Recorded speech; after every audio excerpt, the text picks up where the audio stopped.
తెలంగాణ రాష్ట్ర రాజకీయాలు ఆంధ్రాకి పాకినాయి. ఎందుకు అనంటే ఎగ్జాంపుల్ విజయసాయి రెడ్డి మీద Congress party fire brand Kalva Sujatha గారు కంప్లైంట్ ఇచ్చిర్రు. అసలు ఆ కంప్లైంట్ ఎందుకు చేయాల్సి వచ్చింది, దాని వెనక ఏం జరిగింది, మరి బీఆర్ఎస్ వైసీపీకి ఫండింగ్ చేస్తుందని ఆమె ఆరోపిస్తున్నది, విమర్శలు చేస్తున్నది. సో ప్రస్తుతం నా ముందు కల్వ సుజాత గారు ఉన్నారు, ఒకసారి మాట్లాడు. నమస్తే మేడం. నమస్తే మా. ఎందుకు ఇక్కడ నుంచి ఆంధ్ర కదా వాళ్ళు, అంటే నేను అదే అంటున్నా జాతీయ పార్టీ అయితే ఒక సమస్య ఉంటే మాట్లాడుతున్నారు అంటే ఒక నిమిషం దాన్ని యాక్సెప్ట్ చేయొచ్చు. సంబంధం లేని తెలంగాణ గురించి మీరు ఎందుకు మాట్లాడారు అనేది మా క్వశ్చన్. మీకేం సంబంధం తెలంగాణ ఇష్యూలో మాట్లాడడానికి? మీరు విభజన గురించి ఏమైనా మాట్లాడితే సరే, దాని గురించి ఎవరైనా చర్చలు చేస్తాం, దాని గురించి మాట్లాడతాం, అది హుందాగా ఉండాలి చర్చలు కూడా. ఒక చట్టసభల్లో కూర్చొని ఒక ప్రభుత్వం కూలిపోతుంది అని 3 నెలల్లో కూలిపోతుంది అని ఒక రాజ్యసభ సభ్యుడు సభ నిండా ఉన్నటువంటి పరిణామంలో అందరూ ఉండగా స్పీకర్ సమక్షంలో ప్రభుత్వం కూలిపోతుంది అనే మాట చట్టానికి విరుద్ధం, రాజ్యాంగానికి విరుద్ధం, ఒక కాన్స్టిట్యూషన్కి విరుద్ధం. ఏ విధంగా మాట్లాడగలిగిను? సరే మాట్లాడిండు, అది తప్ప ఒప్ప అనేది సెకండరీ. మాట్లాడినప్పుడు కేంద్రంలో అధికారంలో ఉన్న పార్టీ, ఈరోజు పార్లమెంటు వ్యవహారాలు నడిపిస్తున్నటువంటి ఈరోజు బీజేపీ పార్టీ, మరి దీన్ని ఎందుకు యాక్సెప్ట్ చేసింది? నేను ఒక చిన్న విషయంలో దీంట్లో ఉదాహరణ చెప్తాను. రాహుల్ గాంధీ గారు ఏం తప్పు చేసిండని సస్పెండ్ చేసిండు, ప్రశ్నిస్తే సస్పెండ్ చేసిండు. ఈరోజు ప్రభుత్వాల్ని కూల్చేస్తామన్న వ్యక్తిని పార్లమెంట్లో కంటిన్యూగా ఇంకా కూడా సభలు నడుస్తూనే ఉన్నాయి. మరి ఎందుకు ఆ వ్యక్తిని యాక్సెప్ట్ చేసిండు? ఎందుకు ఆయన మీద యాక్షన్ తీసుకోలేదు? ఆయన మీద ఎందుకు కేసులు పెట్టలేదు? ఎందుకు సస్పెండ్ చేయలేదు? అవునా కదా? కాబట్టి వాళ్ళు యాక్షన్ తీసుకోలేదు. ఇది ఎంత ప్రమాదకరము అంటే, ఒక ప్రభుత్వాన్ని కూల్చేస్తాము అనే మాట ఎంత హుందాగా మాట్లాడాల్సి వచ్చింది. ఎంత కేసీఆర్ ఉన్నాడు అనుకోవచ్చా? లేకపోతే ఆయనకి ఇందులో ఇన్వాల్వ్ అవ్వాల్సినటువంటి అవసరం ఏమున్నది? ఆల్టర్నేట్ మేము 39 త్వరలోనే కేసీఆర్ ముఖ్యమంత్రి అవుతాడు అని వీళ్ళు ప్రగల్భాలు మాట్లాడుతుంటే, వైఎస్ఆర్సీపీకి ఇక్కడ నాయకులు లేరు, కార్యకర్తలు లేరు. అలాంటి సంబంధం లేని రాష్ట్రం గురించి ప్రభుత్వం కూలిపోతుంది అని ఒక చట్టసభలో కూర్చొని ఎట్లా మాట్లాడతాడు విజయసాయి రెడ్డి అంటున్నా. నీ హోదా కన్నా కనీసం మర్యాద ఉంచుకోకుండా, వయసుకు కూడా మర్యాద ఉంచుకోకుండా ఈ విధంగా మాట్లాడి ఈరోజు ప్రజలు ఇచ్చిన తీర్పుని అవమానిస్తావు నువ్వు. గతంలో బీఆర్ఎస్ నాయకులు కూడా అన్నారు కదా, కడియం శ్రీగారు అన్నాడు, పల్లా రాజేశ్వర రెడ్డి అన్నాడు. ఈరోజు చట్టసభలో కూర్చొని మాట్లాడిండు. చట్టసభలో కూర్చొని ఇలాంటి మాటలు మాట్లాడితే ఆన్ రికార్డ్, ఇది ఆన్ రికార్డు. నేను మొత్తం మీకు కావాలంటే వీడియో కూడా ఉంది మాట్లాడిన మాటలు. ఇది నేను కంప్లైంట్ అయిన మాటలు మొత్తం, ఇది పార్లమెంట్ లో మాట్లాడిన మాటలు నేను యాజ్ ఇట్ ఈజ్ గా ఇందులో లెటర్ లో రాసి కంప్లైంట్ జూబ్లీహిల్స్ పోలీస్ స్టేషన్లో అలాగే బంజారాహిల్స్ పోలీస్ స్టేషన్లో ఇవ్వడం జరిగింది. ఇందులో ఒక్క మాట కూడా వేరే నేను ఎంటర్ చేయకుండా సేమ్ యాజ్ ఇట్ ఈజ్గా నేను ఎంటర్ చేసి ఇచ్చినటువంటి విషయం. కాబట్టి మీరు వీడియో కూడా చూసుకోవచ్చు, దీనికి అటాచ్ చేయండి మీరు లింక్కి. ఎందుకంటే ఒక చట్ట సభకు మర్యాద ఉంటుంది. ఒక ప్రభుత్వాన్ని కూర్చోబెట్టేటప్పుడు ప్రజలు ఇచ్చినటువంటి ఓటు తీర్పుని గౌరవించాలి. మరి ఓటు తీర్పుని గౌరవించకుండా నువ్వు అమర్యాద చేసి పడిపోతుంది ప్రభుత్వము అని అంటే కేవలం ప్రభుత్వాన్ని నిందించడం కాదు, ప్రభుత్వాన్ని దించే ప్రయత్నం కాదు, ప్రజలు ఇచ్చిన తీర్పుని అవమానించడం గానే మేము భావించి దీని మీద యాక్షన్ తీసుకొని ఆయన మీద ఎఫ్ఐఆర్ బుక్ చేసి ఇమీడియట్గా బుక్ చేయాలని మేము అక్కడ ఉన్న సీఏలకి ఏసీపీని కోరడం జరిగింది. వాళ్ళు కూడా ఇమీడియట్గా యాక్షన్ తీసుకుంటామన్నారు. మా నాయకులు అందరు ఉన్నారు, వాళ్ళు ఫర్దర్ దాని మీద ఏం ఆలోచన చేస్తారో వాళ్ళు చూసుకుంటారు దాని మీద. ఇంకోటి మాకు అనుమానాలు ఉన్నాయి, ఫండింగ్ చేస్తున్నారని కాదు, దీని వెనకాల పెద్ద ఆర్థిక లావాదేవీలు జరుగుతున్నాయి అనే అనుమానం వస్తుంది. ఎందుకంటే వైఎస్ఆర్సీపీకి సంబంధం లేని మాట రాజ్యసభలో ఎందుకు మాట్లాడిండు? గతంలో మీరు ఒకరికొకరు ఇచ్చిపుచ్చుకున్నారు.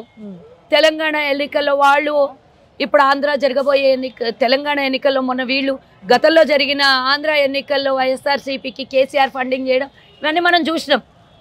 కాబట్టి ఈ ప్రభుత్వాన్ని కూల్చేసి కేసీఆర్ని మళ్ళీ ఎక్కించాలనే ఒక దీంతో ఉన్నారేమో. కాబట్టి దీని వెనకాల లక్షల కోట్ల, వేల కోట్ల, వందల కోట్ల అనేది తేలాల్సినటువంటి అవసరం ఉన్నది. కాబట్టి వైసీపీకి ఎందుకు ఫండింగ్ చేస్తారు? వీళ్ళకి ఏమొస్తుంది? తెలంగాణలో 7 లక్షల కోట్ల అప్పు చేసిండు. నేను టాపిక్ డివైడ్ చేయదలుచుకోలేదు, కానీ కేసీఆర్ దగ్గర లక్షల కోట్లు ఉన్నాయి. నిన్న మా వెంకటరెడ్డి గారు కూడా చెప్పిండ్రు, ఇంకా ఎందుకు సొంతంగా ఈ ఏరోప్లేన్ వాడుకుంటున్నారు, ఎందుకు సరెండర్ చేయలేదని. ఎప్పుడో ఒకప్పుడు పారిపోయే ప్రయత్నంలో కేసీఆర్ ఉన్నారు కాబట్టి దాన్ని సరెండర్ చేయాలని కోరి వేల కోట్లు లక్షల కోట్లు వాళ్ళ దగ్గర తెలంగాణల దగ్గర దోచిన డబ్బులు ఉన్నాయి, తెలంగాణల సొమ్ము. కాబట్టి ఈరోజు ప్రభుత్వంలో మళ్ళీ కూర్చొని ఇంకాస్త మిగిలినటువంటి ప్రజల ఆత్మగౌరవాన్ని ప్రజల కష్టాన్ని దోచుకోవడానికి మళ్ళీ రెడీగా ఉన్నారు. ఎందుకంటే మీరే చెప్తున్నారు రోజు ఉదయం లేస్తే ప్రభుత్వం కూలిపోతుంది అని మాట్లాడుతున్నటువంటి వీళ్ళకి ఎంతసేపు పాలిటిక్స్, ప్రభుత్వంలో అధికారంలో ఉండాలి, కేసీఆర్ ముఖ్యమంత్రిగా. కానీ ప్రజలకి గతంలో చేసిన తప్పిదాలు, మా వల్ల తప్పిదం జరిగింది, మేము ఈ 5 ఏళ్ళు మీరు ప్రతిపక్షంలో కూర్చున్నాము, మేము సరిదిద్దుకుంటామనే మాట మాట్లాడుతున్నారా? ఎంతసేపు కొద్ది రోజులే, ఏడాదని కేసీఆర్ అవకాశం ఇచ్చి చూద్దామంటాడు, కేటీఆర్ 2-3 నెలల్లో ప్రభుత్వం కూలిపోతుంది అంటాడు. వీళ్ళ సహచర మిత్ర బృందం రాజ్యసభలో మాట్లాడతారు. అంటే ఈరోజు తెలంగాణ ప్రజలు మాకిచ్చినటువంటి మ్యాండేట్ని అవమానిస్తారు. కాబట్టి ప్రజలు ఎంతో ధైర్యంతో కేసీఆర్ని దింపాలి, ఎట్టి పరిస్థితుల్లో అని దింపారు. వారికి ఎలాంటి నష్టము జరగనీయకుండా, అంటే ప్రభుత్వం కూలిపోతే మళ్ళీ ప్రజలకే నష్టం కదా కేసీఆర్ వల్ల. కాబట్టి ప్రజలకు ఇచ్చిన హామీల్ని మేము నెరవేర్చుకుంటూ, ఇచ్చిన హామీల్ని నిలబెట్టుకుంటూ ప్రజల పాలన, ప్రజాపాలన మాది నడుస్తుంది. ఈ పాలన పూర్తిగా 5 ఏండ్ల కోసం నడిపించుకోవడానికి ప్రజలు ఇచ్చినటువంటి తీర్పు. కాబట్టి ఈ తీర్పుని ఎవరైనా అంగీకరించాల్సిందే, ప్రజా తీర్పుని. మేం ప్రజలకు కూడా, మీరు గమనిస్తున్నారు, అన్నీ చూస్తున్నారు, రాబోయే ఎన్నికలు చాలా ఉన్నాయి కాబట్టి మీరు గమనించి కేసీఆర్, నేను ఎలాంటి వేరే టాపిక్లో వెళ్లకుండా కేవలం విజయసాయిరెడ్డి గురించి, కేసీఆర్కి వాళ్ళకు ఉన్నటువంటి బంధాల గురించే ఈరోజు నేను మాట్లాడదలుచుకున్నా. ప్రజలు ఇవన్నీ గమనిస్తుర్రు, ప్రజలు మాకు గెలిపించిండ్రు, ఇంత పెద్ద ఆశీర్వాదం ఇచ్చిర్రు. వాళ్ళకు మంచి పనులు చేయడం కోసమే ప్రభుత్వం ఉంటది, దీంట్లో అధైర్యపడాల్సినటువంటి అవసరం లేదు. స్థాయిలో ఉండి రండా అని మాట్లాడిండు ఆ కేసీఆర్ ని రేవంత్. మళ్ళీ మీరు టాపిక్ డివైడ్ చేస్తున్నారు. అయినా కానీ దానికి అంటే దాని మీద బాల్క సుమన్ చెప్పులేపిండు, చెప్పుతో కొడతా ఇలాంటి వ్యాఖ్యలు చేసి. చిల్లరగాడు మాట్లాడినటువంటి మాటలకి ఒకటి వాళ్ళందరూ గుర్తుంచుకోవాల్సింది ఒకటి, ఈరోజు మాజీ ముఖ్యమంత్రి అయినందుకు వాళ్ళు ఏ భాషలో మాట్లాడితే అర్థమవుతుందో ఆ భాష మా ముఖ్యమంత్రి గారు మాట్లాడు. మరి మాజీ సీఎంకి రండా అంటేనే నీకు నొచ్చిందే. మరి మా సీఎంకి, ఈరోజు తెలంగాణ ప్రభుత్వ సీఎంకి మీరు చెప్పు లేపితే కుక్క కాటుకి చెప్పు దెబ్బ మేము కూడా చూపించేది మాకు చేతనవుతుంది. కానీ ఒక మహిళ చేత అసహ్యంగా తిట్టించుకోవద్దు అంటున్నా నేను బాల్కా సుమన్కి. నీకు నోరుకు అదుపు లేదు. ఏదో నా కులం, నేను ఒక దళిత కుటుంబం, నేను దళితుడిని కాబట్టి ఏది మాట్లాడితే అది చెల్లుతుంది, నన్ను ఎవరు ఏమనరేరు అనుకుంటే మాత్రం ఈ ప్రభుత్వము అండ్ తెలంగాణ ప్రజల ఆశీర్వాదం మాకున్నంత వరకు నువ్వు రేవంత్ రెడ్డి గారు కానీ, రేవంత్ రెడ్డి గారి మంత్రులకు కానీ, కాంగ్రెస్ పార్టీకి కానీ, తెలంగాణ ప్రభుత్వంకి తలలో ఒక ఎంటిక కూడా పీకలేవు బాల్కా సుమన్. నీ మాటల వల్ల ఈరోజు చీతు అని నీ మీద మొహం మీద ఉమ్సే పరిస్థితి తెలంగాణ ప్రజల వద్ద నువ్వు కల్పించుకున్నావు. కానీ నేను మాట్లాడదలుచుకోలేదు, మీరు వద్దన్న క్వశ్చన్ చేశారు కాబట్టి నేను ఆయనకు ఒకటే మాట, ఇలాంటి మాటలు ఎవడు మాట్లాడినా ఊరుకునేది లేదు. కేసీఆర్కి నేను ఒక్కటే మాట అడుగుతున్నా, కేసీఆర్ గతంలో ముఖ్యమంత్రిగా ఉన్నప్పుడు ఒక కేంద్ర మంత్రిని పట్టుకొని రండా అని అన్నప్పుడు ఇవే నోళ్ళు ఎందుకు లేవ్వలేదు? ప్రతి ఒక్కళ్ళు మనిషినే. ఆయన ఇంకా కేంద్ర మంత్రి, అప్పుడు సిట్టింగ్ మంత్రి, ఇప్పుడు కూడా ఇంకా సిట్టింగ్ మంత్రి. అలాంటి వ్యక్తిని ఒక కేంద్ర మంత్రిని పట్టుకొని రండా అన్నప్పుడు ఇదే బాల్కా సుమన్ చేతిలో చెప్పులేసి కేసీఆర్కి ఎందుకు కొట్టలేదు అని అడుగుతుంది. నీకైతే ఒక న్యాయం, నాకైతే ఒక న్యాయమా?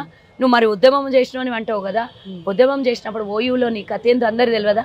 నువ్వు ఎంతమందిని పొట్టర పెట్టుకున్నావు, ఎంతమందిని చంపినావు, ఎంతమంది ఆడపిల్లల ఉసురు పెట్టుకున్నావు అందరికీ తెలుసు కదా. ఇంకా నా నోట ఇలాంటి మాటలు నువ్వు తిట్లు తినకు. మా వాళ్ళు అన్ని జిల్లా కేంద్రాలలో, జిల్లాల్లో, నియోజకవర్గాల్లో నీ సంగతి ఏందో చూపిస్తున్నారు.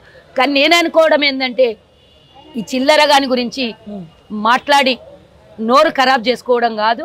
వాడికి తగినటువంటి శిక్ష ఆల్రెడీ ఎఫ్ఐఆర్ బుక్ అయింది.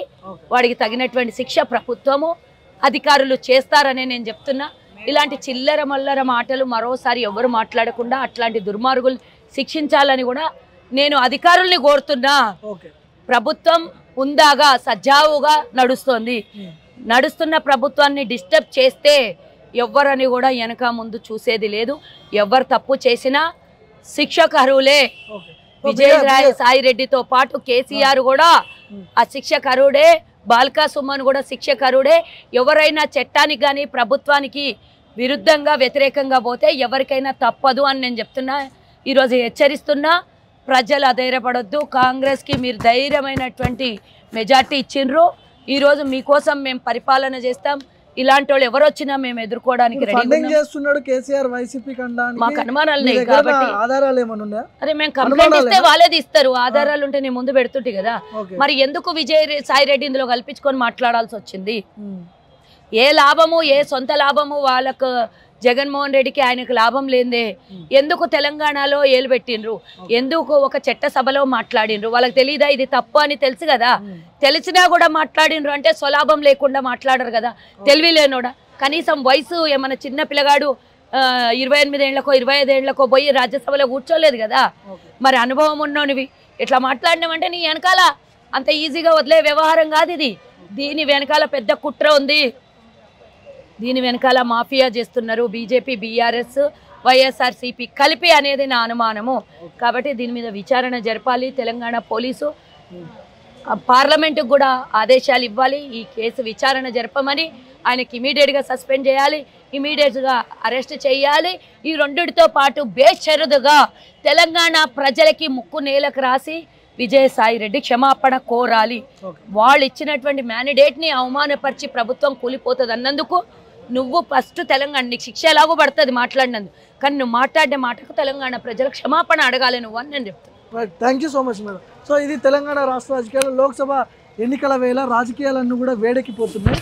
తెలంగాణ నుంచి ఆంధ్రాకి పాకినాయి. విజయసాయి రెడ్డి పార్లమెంట్లో చేసినటువంటి వ్యాఖ్యలు తీవ్రంగా ఖండిస్తున్నారు కల్వ సుజాత గారు.